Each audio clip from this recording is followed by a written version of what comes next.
Okay, so moving on through to steps 22 through to 25, which is just the filtering and the printing of the spreadsheet. So I'm done with my second book here, the thing that I use my VLOOKUPs. I can minimize that and make this my main screen page now. And step 22 says save and print the spreadsheet showing the formula. Make sure it's a landscape orientation and the contents of all cells are fully visible. Making sure that you've got your name, centre number and candidate number in your spreadsheet showing this formula. So of course we entered our name, centre number and candidate number in the header, so that's not a problem. In order to show our formulas, we would simply go to Formulas and Show Formulas. And this would enable us to see the formula. But what we can't see is the whole formula. So we will need to resize some of these columns in order to show the whole data that we're looking for.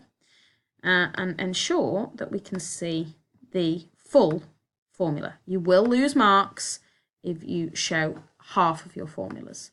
So I'm just going to resize some of these. By double clicking on the cell border, it will automatically resize them as well. And then of course I can select my print area. Okay. And once I've got my print area selected, then I'm going to go to my page layout and I'm going to choose print area and set print area. I'm going to choose my orientation as landscape and I'm going to set the width to fit to 1 page wide. I'm not going to set the height because it doesn't actually tell me to do this in my instructions, but it is easier if you can ensure that everything fits to 1 page wide so you're not going over multiple horizontal pages. But if it needs to, allow it to go over multiple pages long, that's fine. So I can test that by going to File and Print, and I should be able to see what my print looks like. And this particular sheet would fit neatly onto a single page. Okay, so this would print as it was, and I can send it to the printer like this.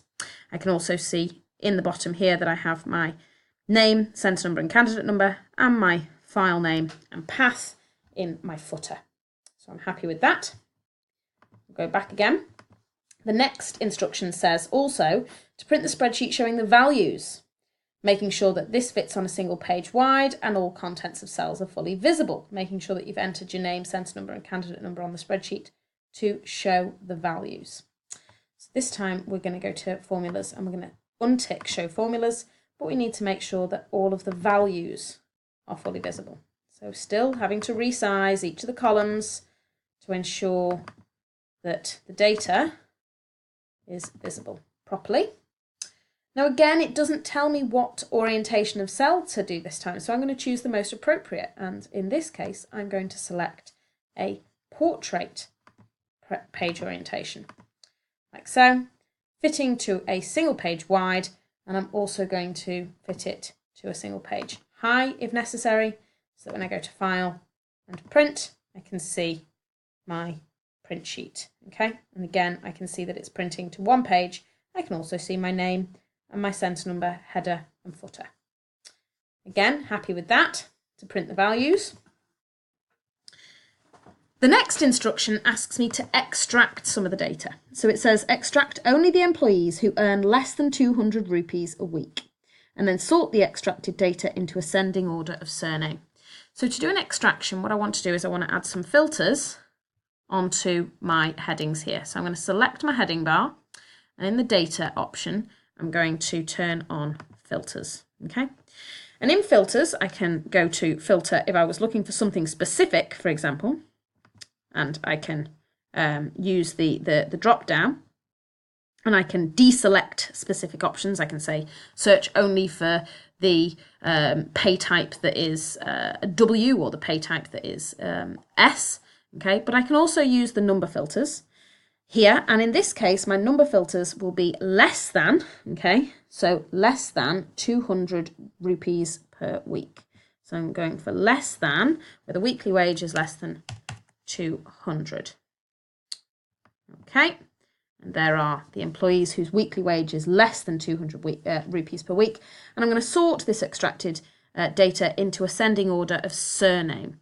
So again, on surname, if I click, I'm going to sort A to Z. There we go, ascending order of surname. Print this spreadsheet showing the values, making sure that the printout fits on a single page wide and contents of all cells are visible. So again, I would select this spreadsheet. I would go to page layout, print area, and set print area. It's already set to print to one page. When I go to file and print, I can test that that looks as I would want it. Again, with my name, centre number, candidate number, and the file path in the footer. So again, I come back, that printout will be done. And the last element then would be to save and print my evidence document. Again, ensuring name, centre number, and candidate number are visible on every page. Remember, if you're printing multiple pages, you will only receive pages that have your name, centre number, and candidate number on.